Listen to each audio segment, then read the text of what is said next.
Zamboanga del Norte, isang lalawigan sa Pilipinas na matatagpuan sa rehiyon ng Zamboanga sa Mindanao. Ang lungsod ng Dipolog ang kabisera nito. Sa panahon ng batas militar, nakilala ang lugar dahil sa krimen na pagpatay sa dalawang abogado ng human rights na sina Jacobo Amatong at Soro Aguilar na ginawa ng dalawang sundalo ng rehimeng Marcos at kailanman ay hindi na ito nadakip pa. Halos kalahati ng kalupaan dito ay itinalaga sa agrikultura tulad ng mais, niyog, palay at iba pa. Mayaman din sa laman dagat ang probinsya.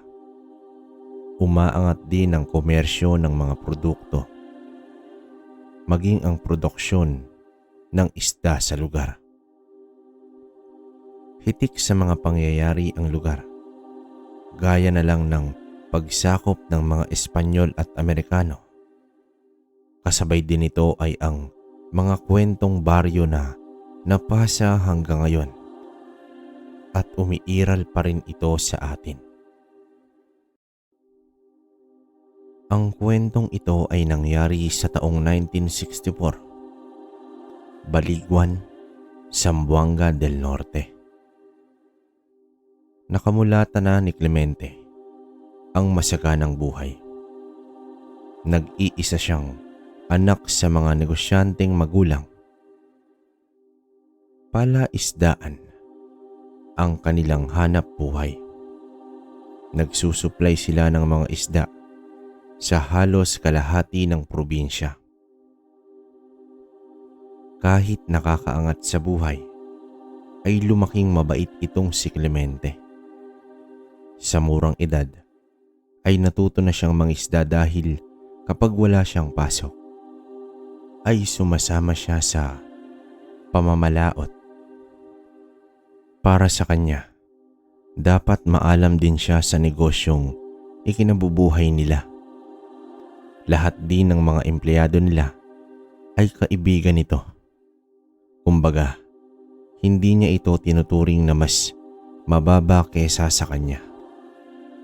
Subalit kahit gaano pa kabait ang isang tao, meron at meron talagang naiinggit dito. Lalo pat matagumpay sa negosyo. Isang gabi, nabulabog ang buong pamilya dahil sa mga armadong pumasok sa kanilang tahanan. Napabalikwas na lamang ang kanyang mga magulang dahil sa mga baril na nakatutok sa mga ito.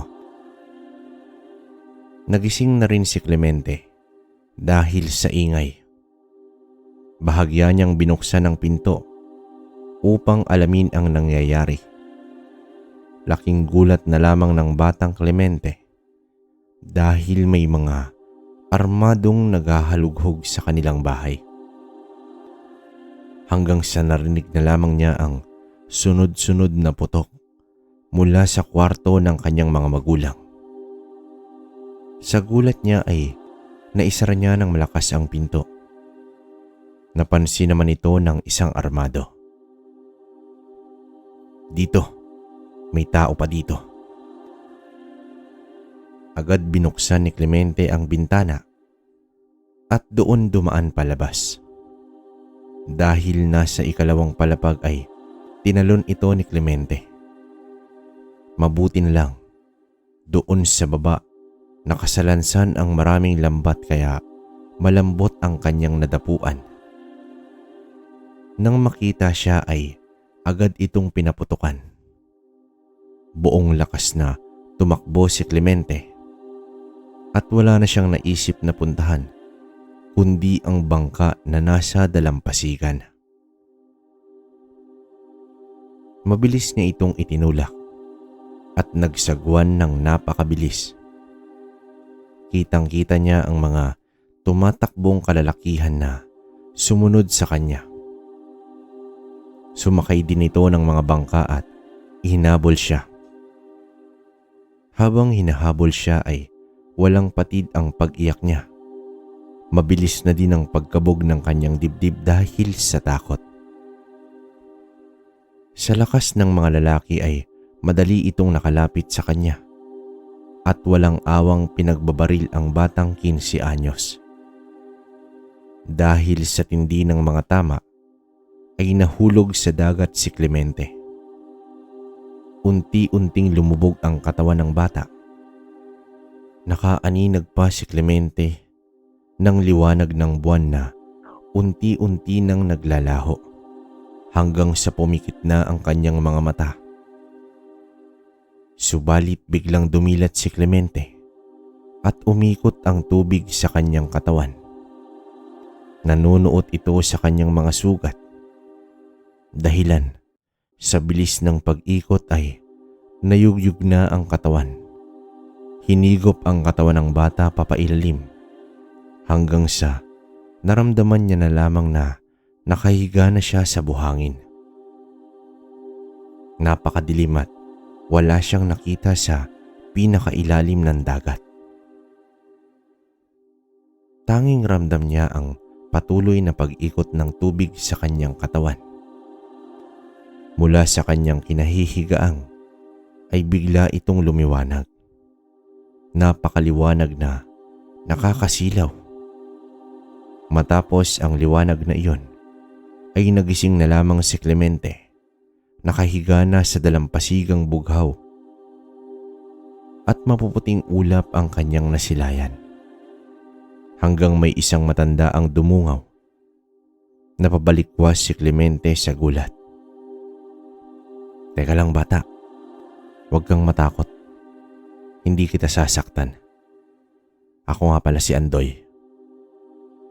Nakaupo sa buhangin ang bata at paatras na lumayo kay Andoy.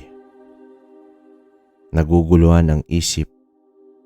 Nanunumbalik ang mga eksena mula sa mga armado at ang labis na pagtataka niya sa nangyari sa ilalim ng dagat. Nang tanungin pa ni Andoy kung ano ang ginagawa niya doon, ay hindi na sumagot itong si Clemente.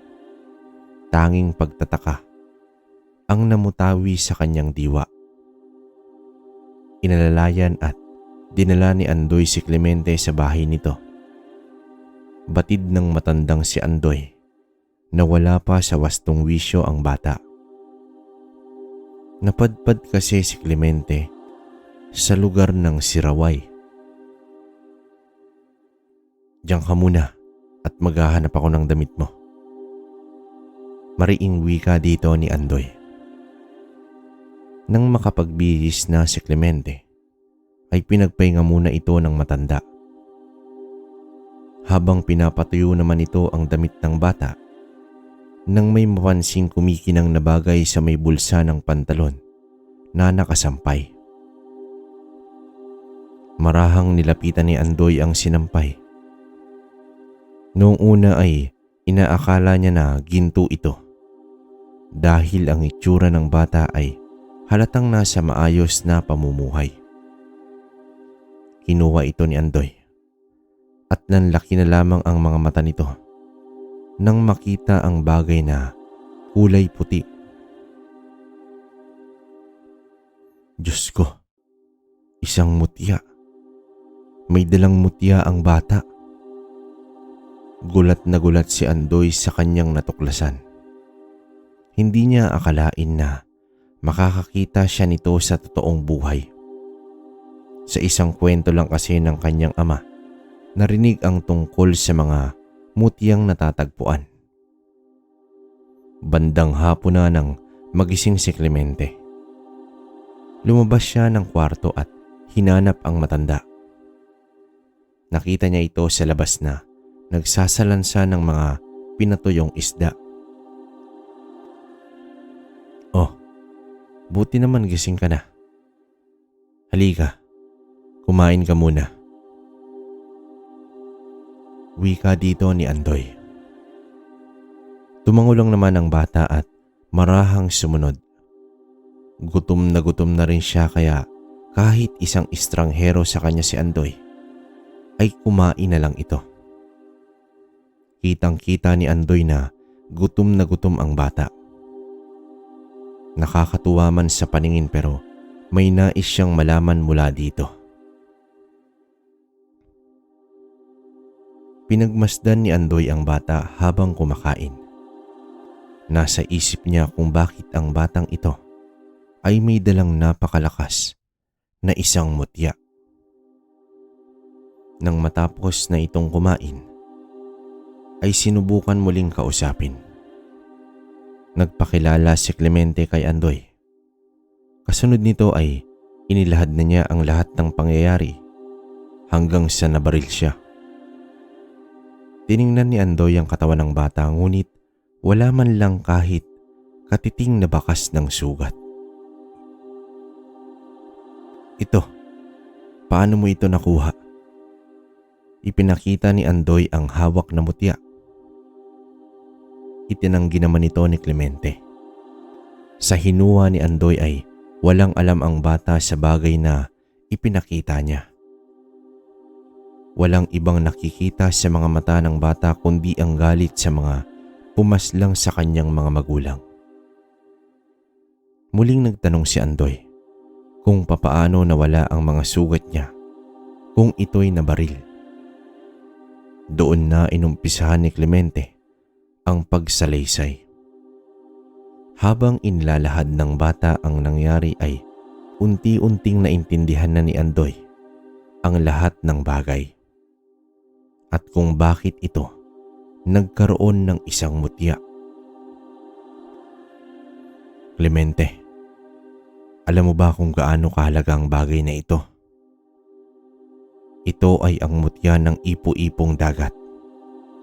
Mabisa itong pampaswerte sa negosyo, sa buhay, at higit sa lahat, kaya nitong kontrolin ang elemento ng tubig at hangin.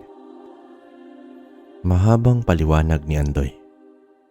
Kumunot naman ang noo ni Clemente dahil wala siyang maintindihan sa sinabi ng matanda. Ngunit sa araw-araw na pagkwekwentuhan tungkol sa mga lihim na karunungan at mga nilalang ay nabubuo na sa utak ni Clemente ang ibang mundo.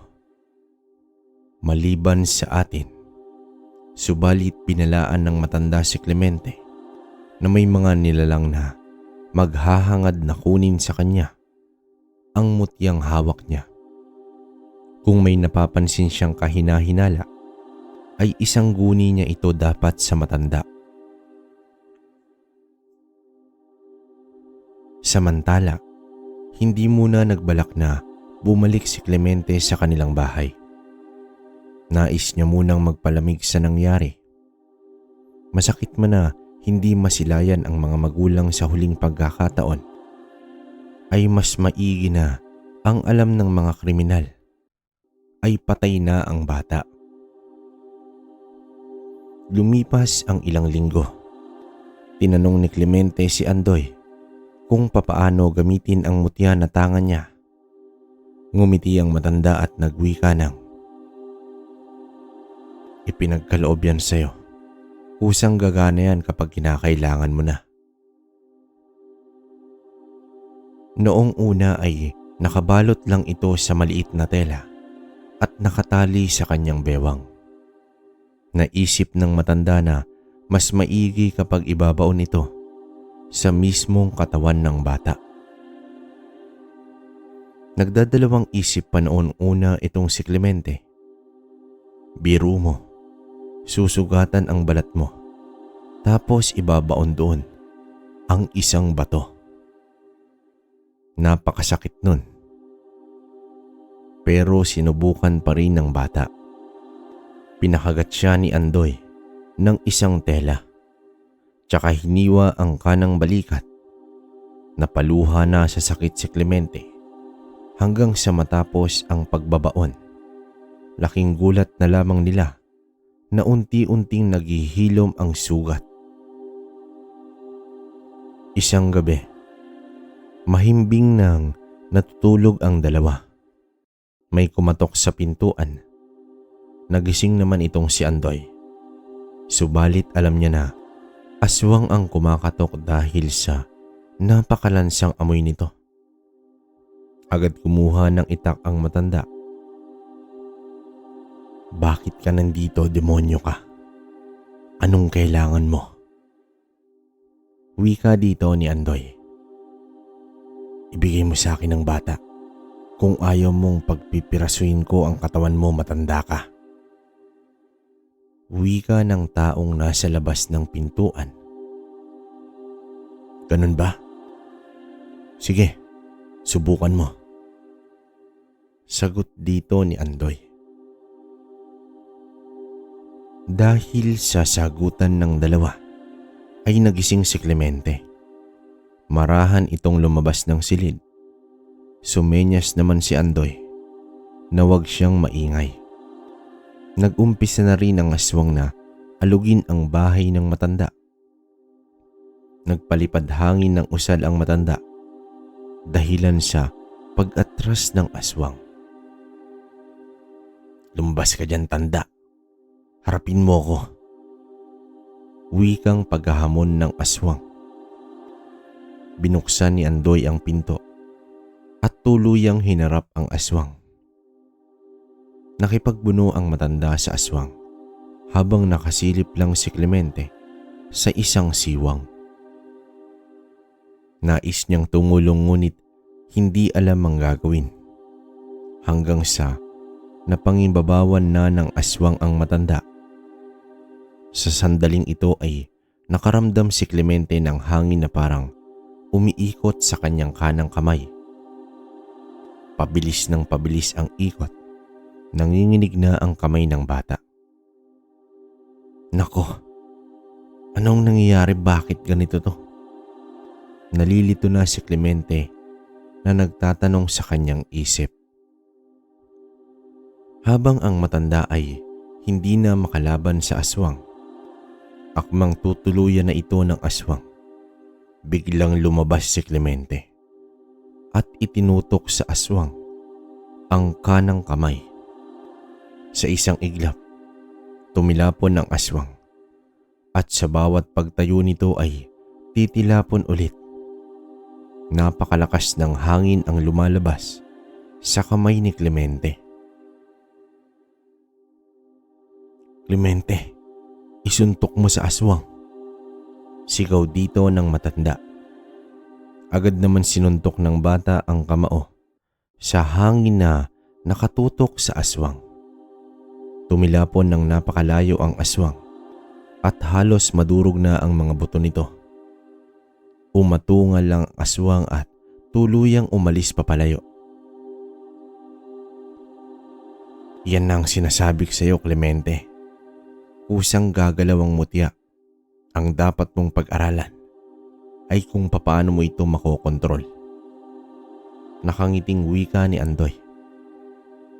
Lolo Andoy, marami po kayong sugat. Tara na po sa loob. Gagamutin natin yan. Pagyayaya ng bata. Akin ang kamay mo, Clemente. Sambit ng matanda. Idinampi ni Andoy ang kamay ng bata sa kanyang dibdib. Kitang-kita ni Clemente ang dahang-dahang paggaling ng mga sugat ng matanda. Tumayo ito na parang walang nangyari. Simula noon ay napagtanto ni Clemente na kayang mangwasak at magpagaling ang tangan niyang mutya. Sa loob ng 1 taon ay hindi na mabilang ang mga aswang na nagtangkang agawin ang mutyang hawak ni Clemente. Subalit ang lahat ng ito ay laging nabibigo. Dumating na ang panahon na handa nang bumalik sa pinanggalingan itong si Clemente. Nais niyang isama si Andoy pero tumanggi ang matanda. Huwag kang mag-alala, anak. Kaya kong sarili ko. Humayo ka at magpakadalubhasa sa tangan mo. Kapag kailangan mo ko, huwag kang mag-aatubili na bumalik dito. Tahanan mo na rin ang tahanan ko. Mahabang wika dito ni Andoy. Gayon paman, Naglakbay pabalik ng Baligwan si Clemente. Laking gulat ng tiyahin niyang si Doris nang masilayan ang pamangkin. Clemente? Naku Diyos ko. Clemente, ikaw nga. Salamat at buhay ka. Napayakap at napaiyak na lamang sa galak ang tiyahin. Sa loob ng bahay ay inilahad ni Clemente ang lahat ng pangyayari. Sa gabing pinasok sila ng mga armado. Napaluha na lamang si Doris sa sinapit ng kanyang pamangkin. Nang malaman ni Doris ang pangyayari noon, ay nagpunta agad ito sa bahay nila.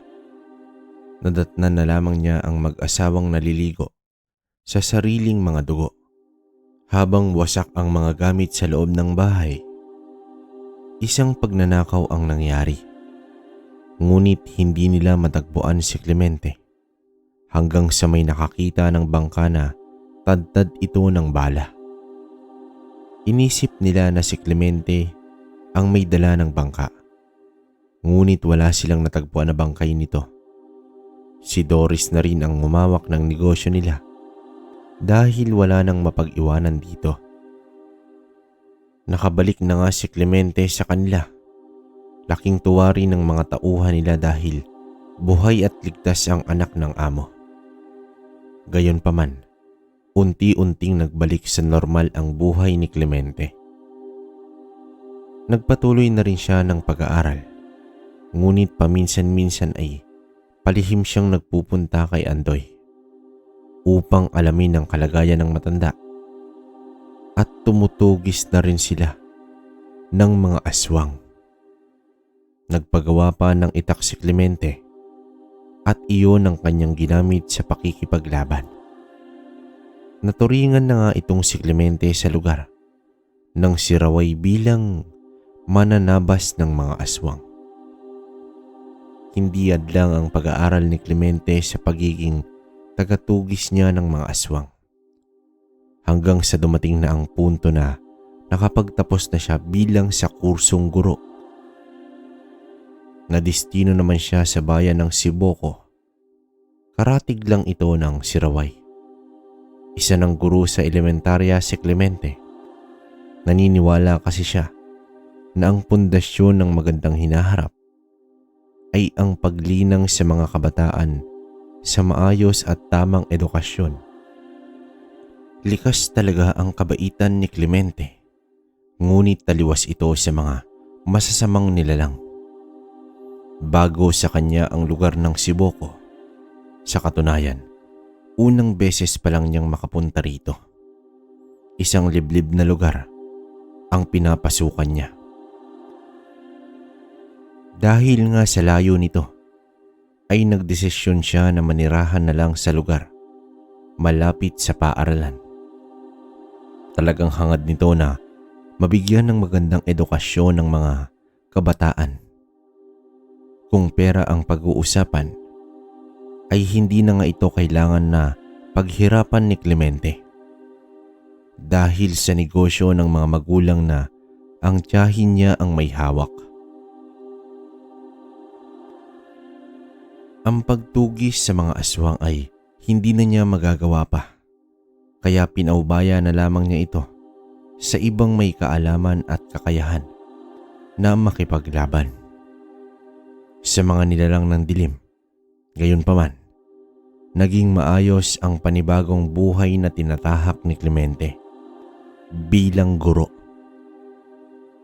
Subalit, tila yatang hindi matatakasan ni Clemente ang responsibilidad na kaakibat ng kanyang tangan.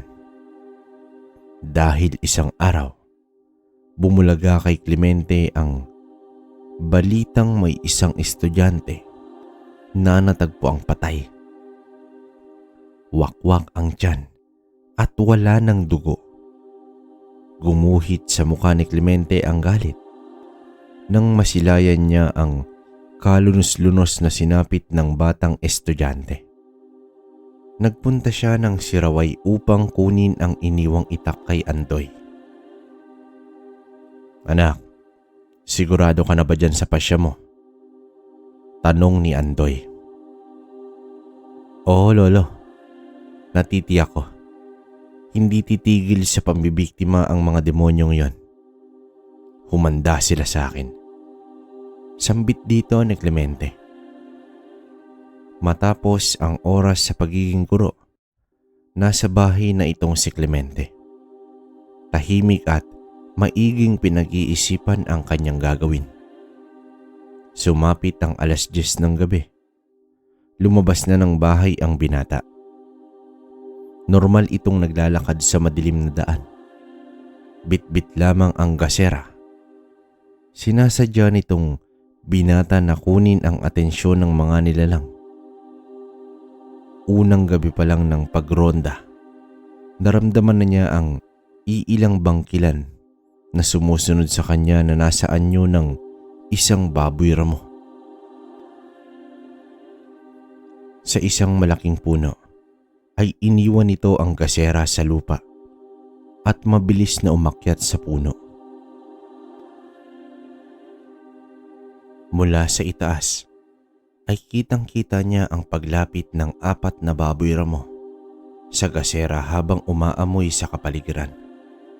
Hanggang sa biglang tumalon ang binata at agad itinarak ang itak sa ulo ng baboy ramo. Agad din naman itong nangisay at nawalan ng buhay. Dahil sa gulat ay nagpulasa naman ang iba pang aswang na umaangil. Tumayo sa harapan ng mga aswang si Clemente, naghihintay ng pag-atake sa mga ito. Habang umaangil ay nagpapalit ito ng anyo. Nagmistulang halimaw na ang mga ito. Agad sumunggab ang dalawa.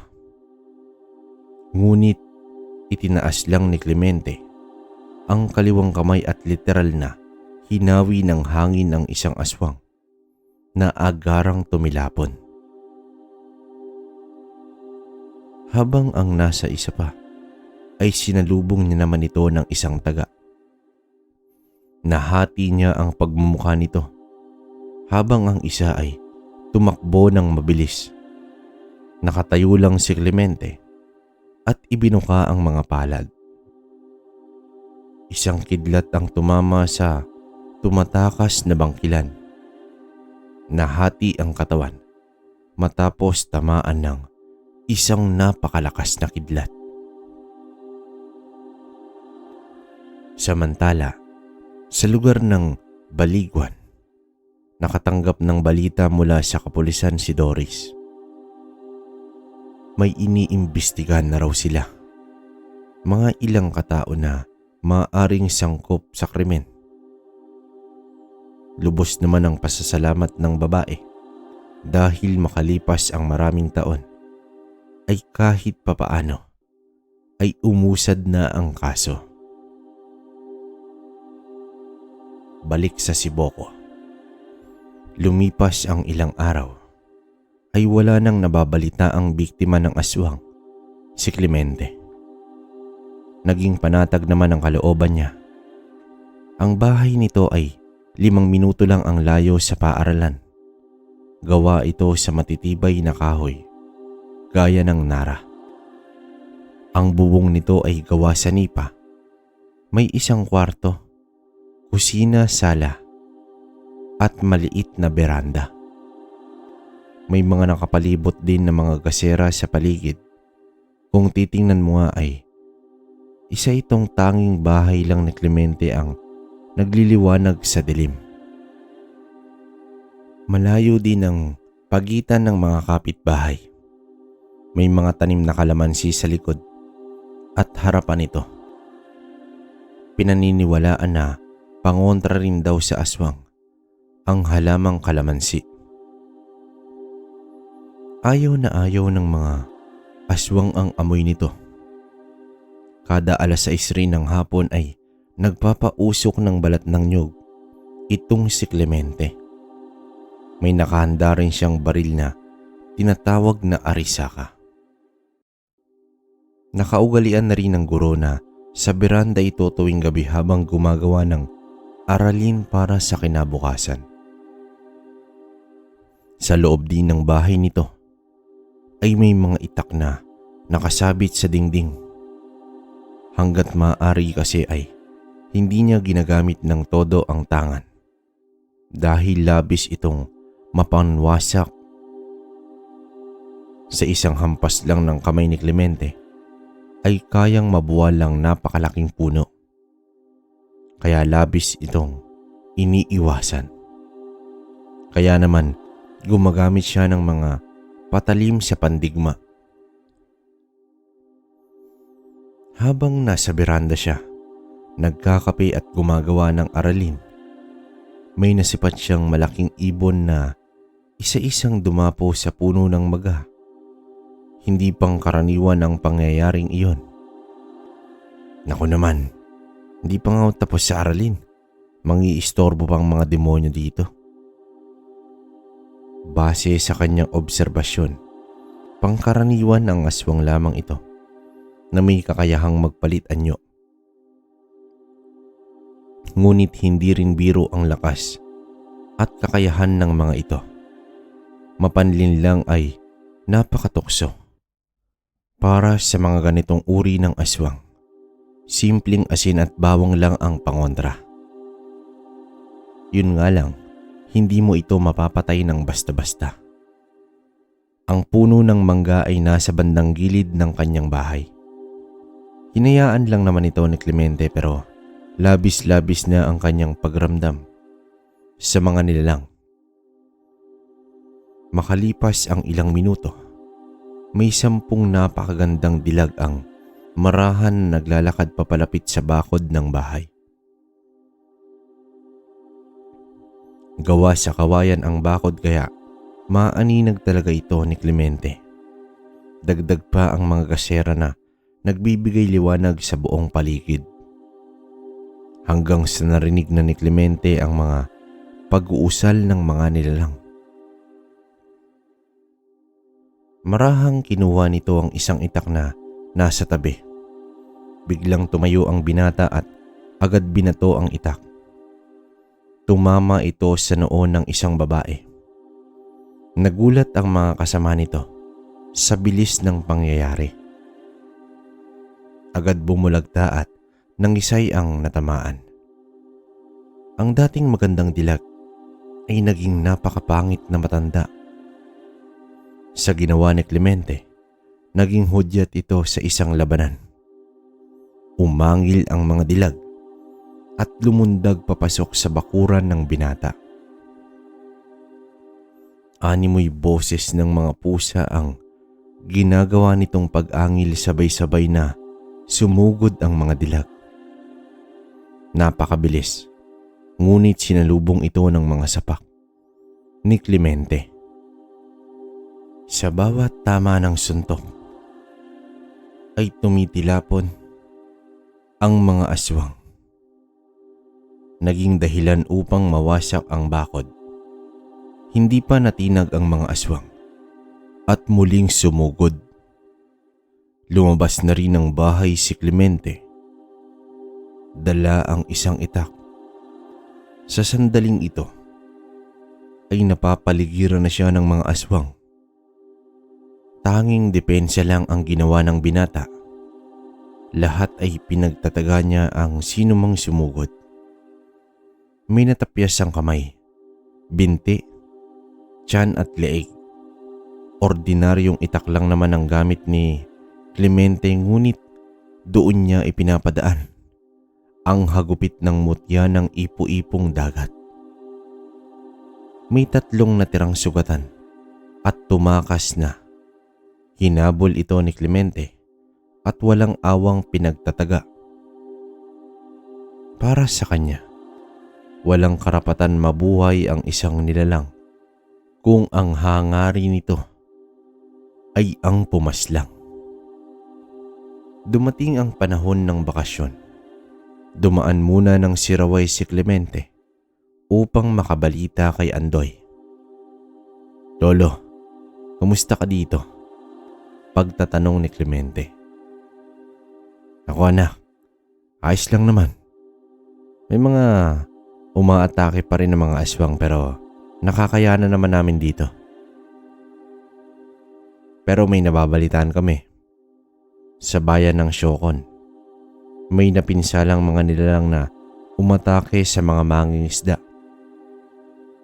Wika dito ni Andoy. Nilalang? Ay, anong uri po ba? Pagtatanong ni Clemente.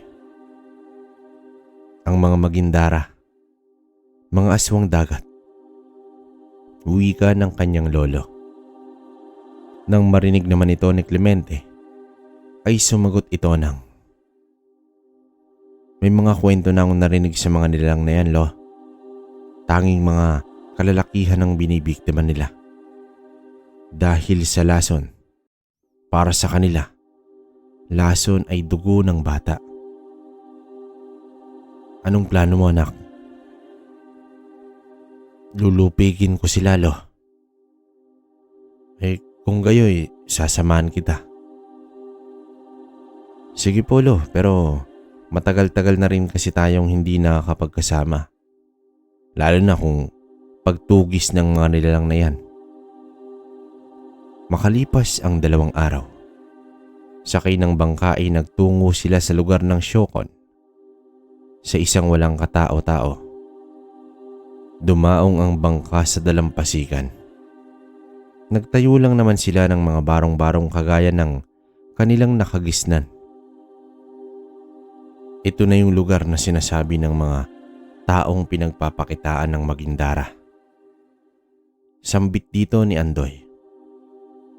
Takip silim na nang pumalaot silang dalawa. Maganda ang panahon. Hindi maalon ang dagat. Tila isang paraiso. Tanging gasera at liwanag ng buwan ang nagbibigay ilaw sa bahagi ng dagat. Makalipas ang ilang sandali, ay nakarinig na sila ng mga boses ng kababaihan. Nagsimula na ang pamimikta ng mga aswang dagat. Mag-ingay ka, anak. Wag na wag kang aantukin. Kung hindi makukuha ka nila. Sambit dito ng lolo ni Clemente. Opo, lo. Pero aaminin ko, nakakantok ang mga tunog. Sagot dito ni Clemente. Nakalutang na lamang ang kanilang bangka. Sumasabay sa agos ng tubig. Maya-maya pa'y nasipat na nila ang paisa-isang paglutang ng mga ulo ng mga nilalang. Nagkumpula na ito. Hindi na sila mabilang sa dami. Nagmistulang mga damong dagat sa dami ng mga ito. Diyos ko po, hindi ko ito inaasahan.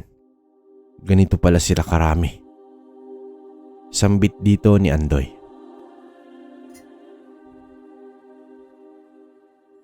Lolo, kumapit ka ng mabuti sa bangka. Tugon ni Clemente. Biglang lumusong sa dagat ang binata. Sumugod naman ang mga magindara kay Andoy. Ngunit sa bawat pagsugod nila ay hinahampas naman sila ng tubig at agarang itinatapon. Habang ang iba ay sumugod na kay Clemente na sumisid sa pinakamalalim na parte ng dagat. Nang maabot na nito ang suktulan lalim ay tumayo sa buhanginan ng binata. Nakapikit at nakadapa. Bago pa man makalapit ang mga ito, ay nag-umpisa ng umikot ang tubig. Pabilis ng pabilis, ngunit hindi nagpapatinag ang mga aswang dagat. Nagtagisan sila ng kakayahan. Nang ibuka ni Clemente ang mga mata, ay naging kulay puti ito. Mas lumakas pa ang ikot ng tubig. Palaki ng palaki, habang naramdam ni Andoy ang pag-ikot na rin ng bangka.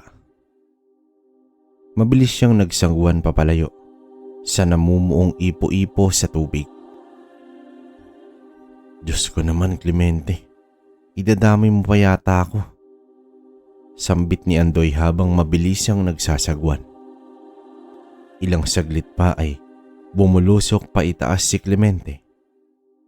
Kitang-kita ni Andoy ang paglutang nito sa ere. Ngunit naramdaman din niya ang mabilis na pagtakbo ng bangka.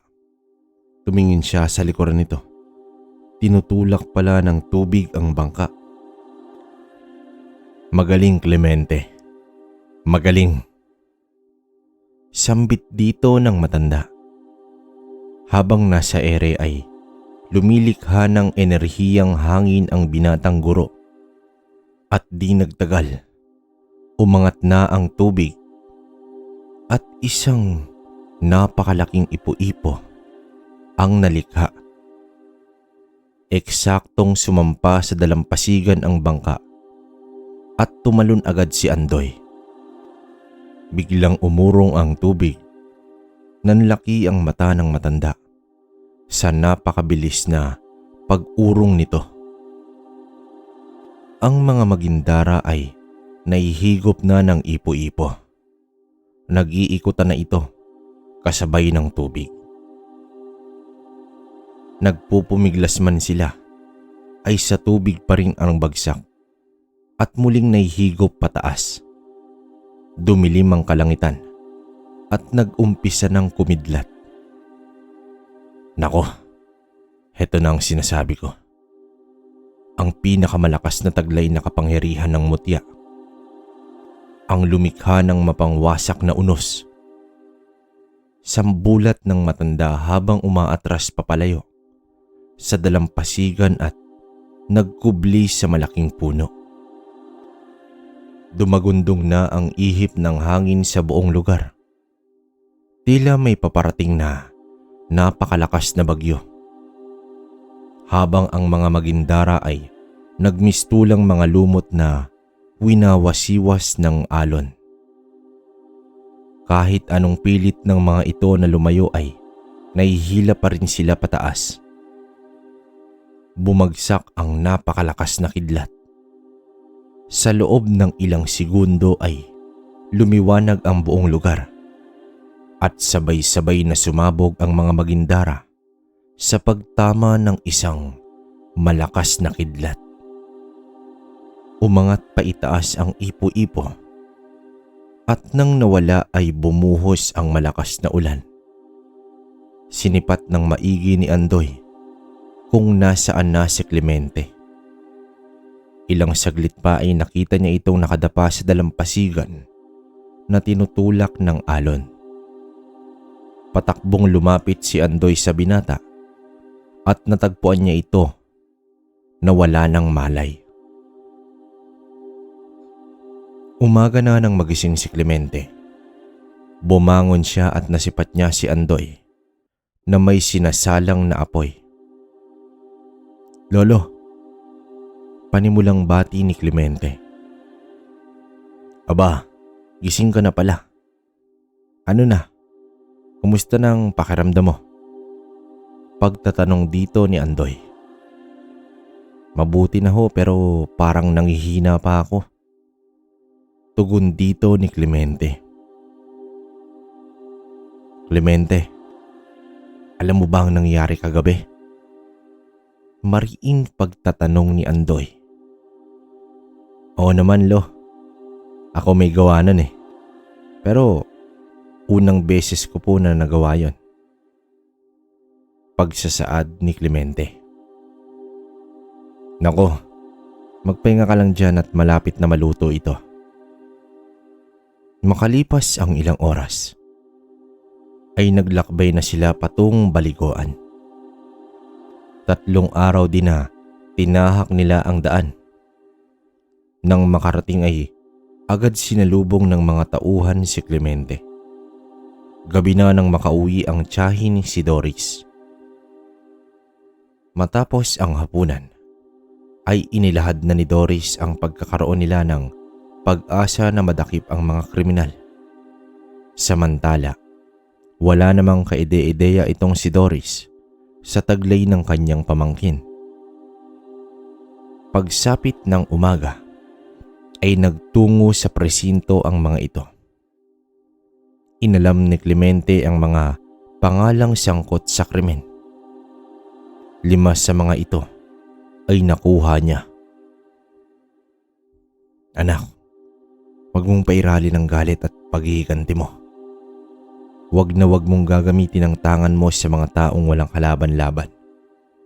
Hayaan mo ang batas ang maningil sa kanila.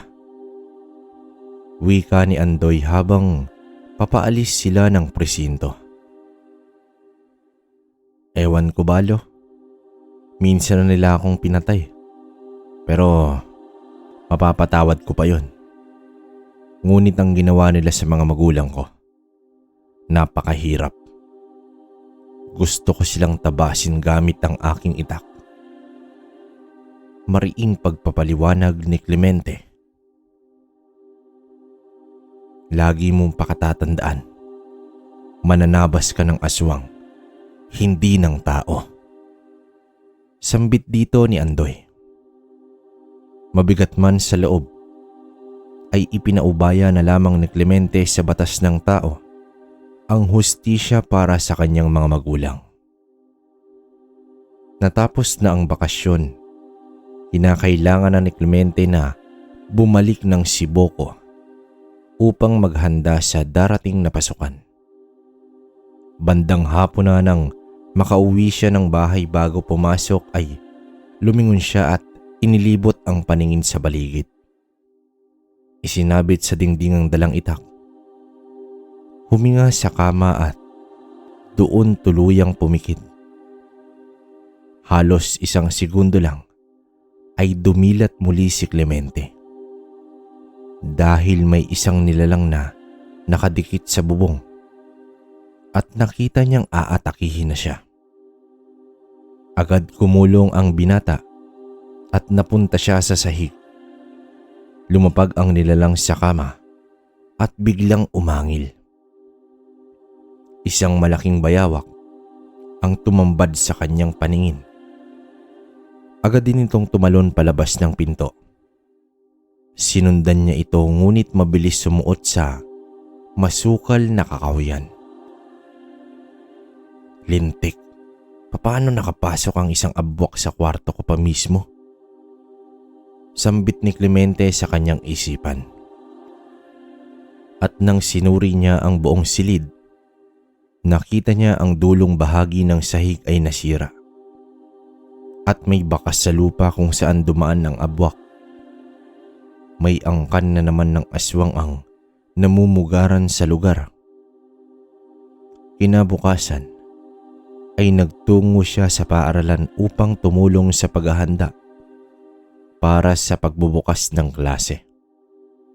Subalit nadatnan niya na nagkukumpulan ang mga kapwa guro sa gitna ng paaralan. Napag-alaman niya na lahat ng silid-aralan ay may bahagi ng sahig ang nawasak. Katulad mismo sa nangyari sa bahay niya.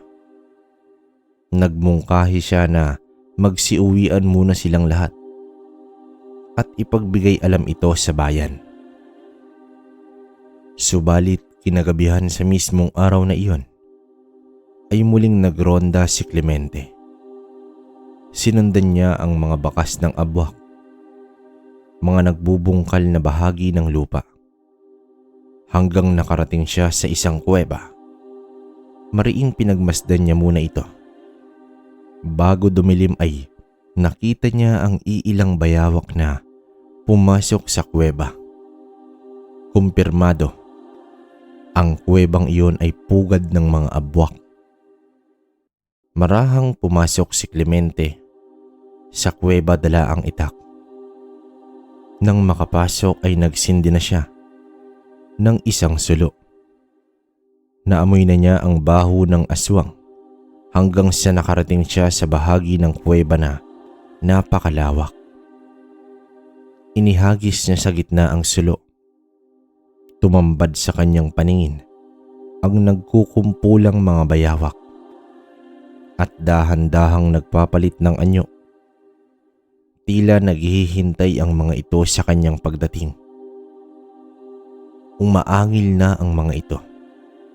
Anyong tao ngunit napakatalas ang mga naghahaba ang mga kuko at halos triple ang laki ng kamay ng mga ito kumpara sa isang ordinaryong tao. Makakapal ang kilay, may mga pangil at tila handa ng lumapa ng biktima. Itinaas ng binata ang itak, hudyat ng labanan. Sabay-sabay na sumugod sa kanya ang mga aswang lakat. At sa isang bagwis ng kanyang itak, ay sabay-sabay din tumilapon ang mga bawak. Karamihan sa mga ito ay nasugatan ng malubha.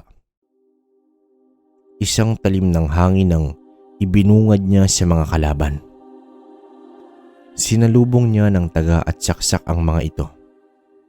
Ngunit tila hindi nauubos dahil may mga naglalabasan pa ng mga abwak mula sa ilalim ng lupa.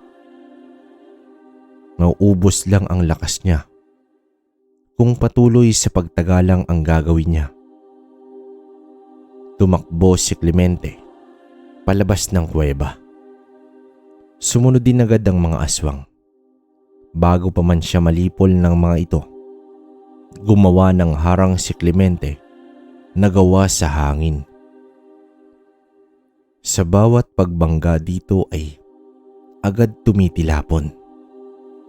Wala nang mapagpipilian si Clemente kundi ang gumawa ng isang unos.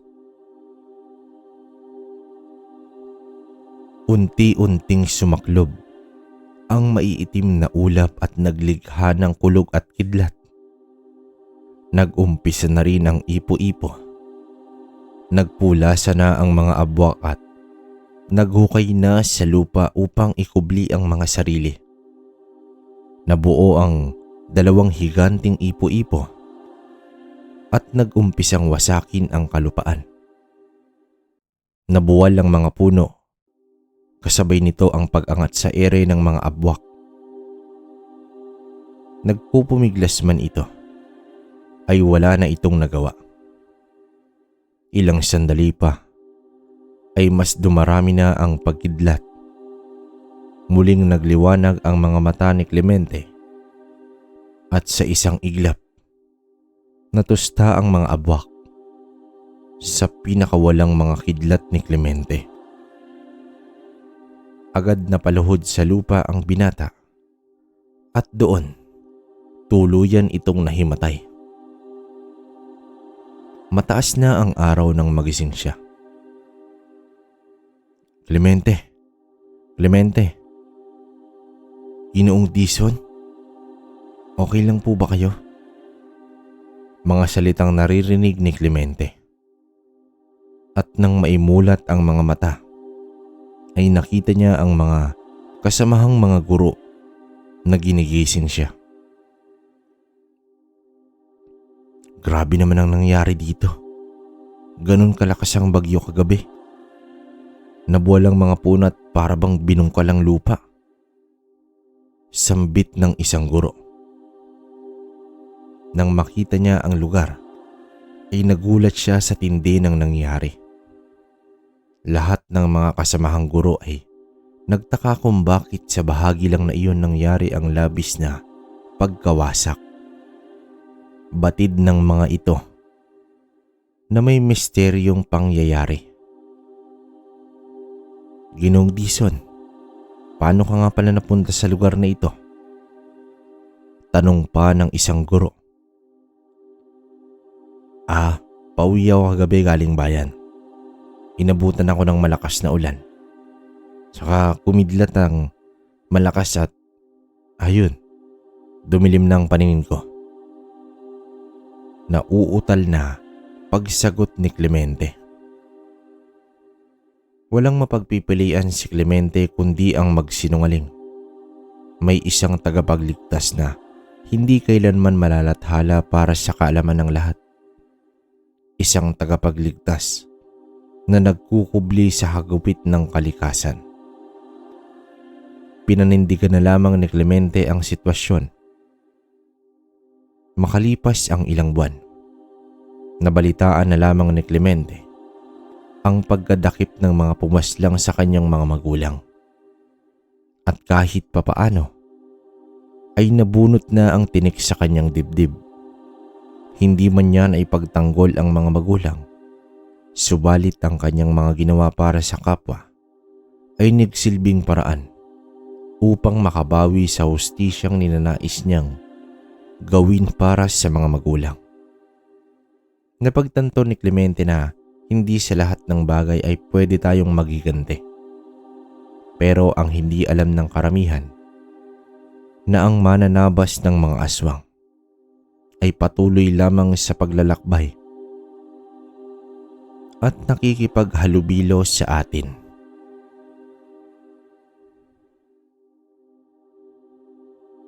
Okay.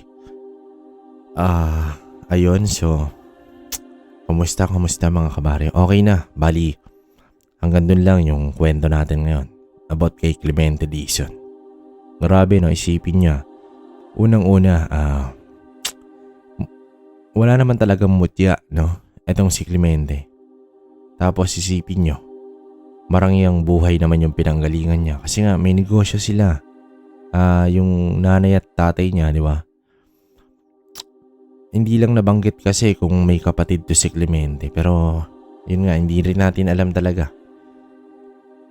Tapos, hindi ko rin alam kung ano yung parang pinagmulan kung bakit pinatay yung magulang niya. Kasi nga, sabi lang dahil sa inggit, no? Pero, feeling ko may malalim yun. Pero, ayun nga, tingin ko naman hindi naman about to sa karunungan o ano. Talagang, siguro pinatay dahil, yun nga, pera, pagnanakaw, di ba?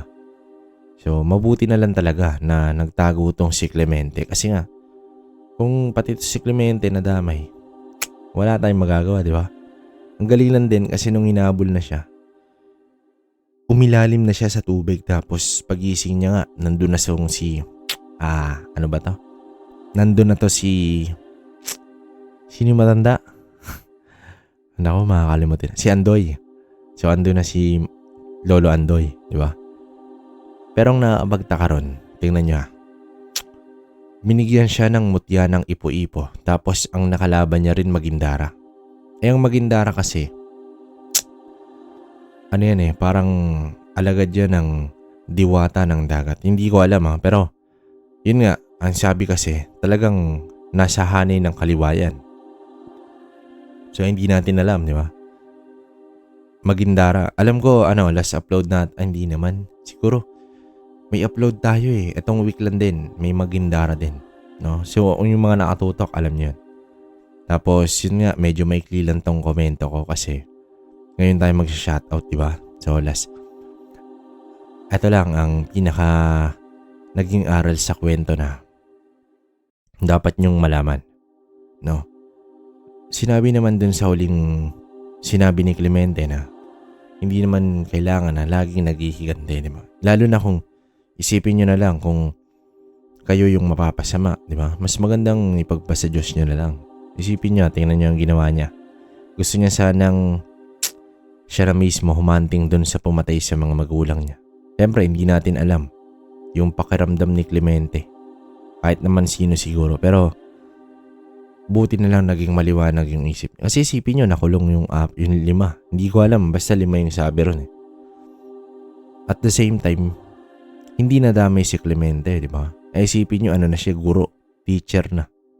Kumbaga, isipin mo guro tas mananaw. Ang galing, di ba? Medyo, para sa akin, medyo okay to talaga.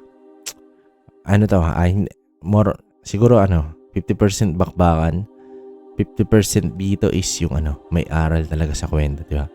Kasi kung tatapusin nyo, makikita nyo kung ano yung naging aral. Saka yung ipo-ipo. Isipin nyo, napakagaling nun. Mutya ng ipo. Di ba? Grabe, no? Siguro, ewan ko lang kung ngayon, nagagawa pa to ni Clemente, di ba? Hindi natin alam. So, hanggang dito na lang muna. Bali, punta tayo sa shoutout natin ngayon mga kabaryo. So, umpisahan ko ulit, di ba? Babasahin natin. Wait lang. Gusto ko munang batiin si Ramonita Verdugo. Nay Ana, salamat. At Roslyn Dalopere, salamat po. Si Arlene Culsbesa, yon, salamat. Si Ma'am Cherry na member din natin, no? Salamat po Ma'am Cherry. At si wait, sorry. Miles, no? Yun lang, Miles lang. Sian Mar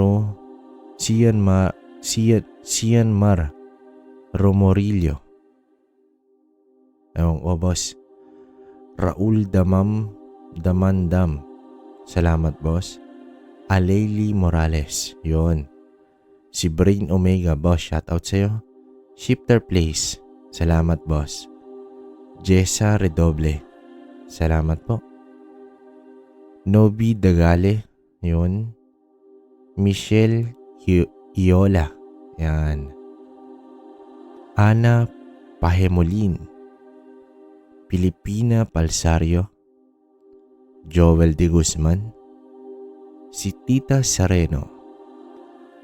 Virginia Bilay. Lourdes Grace Garde. Erlinda Samson. Lightworker.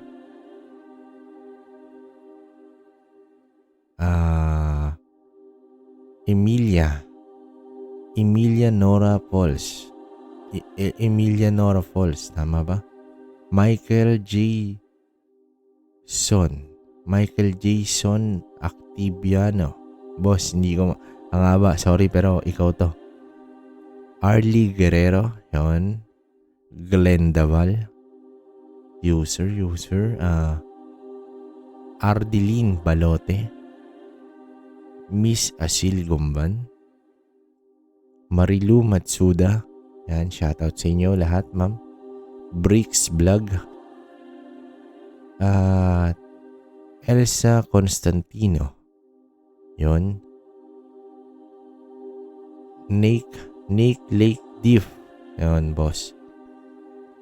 Oliver Sangil. Si Ma'am Jenny Golosino. Ayan, ingat po sa Dubai. Aisha Khalil. Yon. Max Lasqueti. Tahani Vlog. Ayan.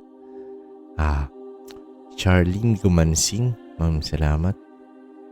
Ronnie Magkawas. Yon, ingat yan, boss. Listener 82045. Yon. Bambi Buhat. Salamat po. Muslim Support Hunter. Salamat, kapatid. Chona Barena. Leo Daban. Maricor Diheto. Tama ba? Kabadis. Yan. Mary General Rhea Batiduan. Salamat po. Wilma Pascual. Yolanda Roble. Yon. From Cebu. Salamat po. Mel Reyes. Yan. Tapos, ito yung isa nating upload. Feeling ko mas marami rin dito. Umpisa natin kay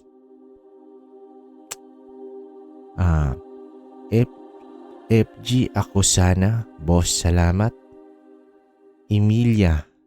Nabanggit ka na si mo. Eleanor Pineda. Leila Ponsalan. Charlune Rolan. Boss, salamat. sorry. Inday ng Paris. Yan. Shirley Terada. Kabaryo, medyo matagal kasi on the spot to. Binabasa ko yung mga nag-upload, no? Jeans Sablawon. Yun. Taga Negros daw si Ma'am Jean. Kate Step. Salamat po. Ma'am Kate Step pala. Wait lang, kabar. Ma'am Kate, di ba may storya ka, sabi mo? Pwede mo siyang idirekta sa akin. May isa akong na-reply sa mga posts, sa mga comments mo. Basahin mo doon yung email para makadirekta ka, no? Si Ma'am Ellen Cueno. Yun, Ma'am Ellen, salamat. Helda Brasal, salamat po. Eleanor, yun. Si Nayana, yan. Joma Biloreno. Yun. Arlene Laurencio. Baby Rose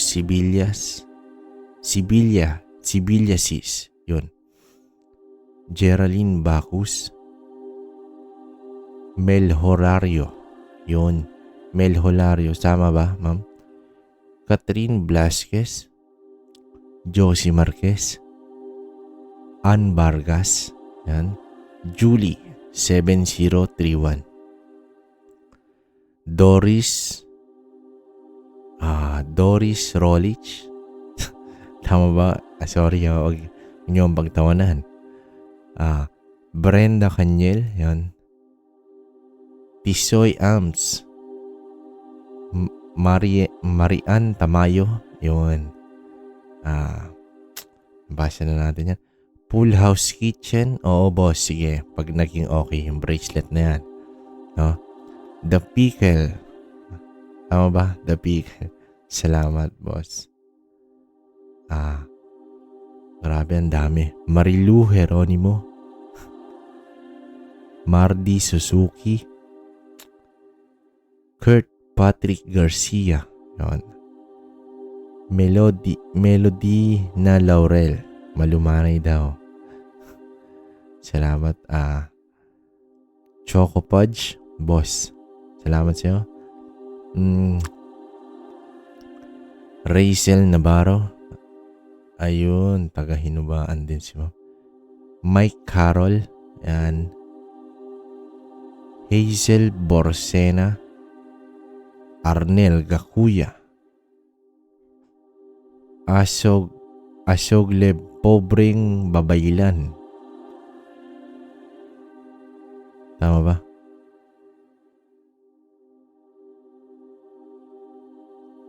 Peka Pulong. Yun. Tama ba? Peka Pulong.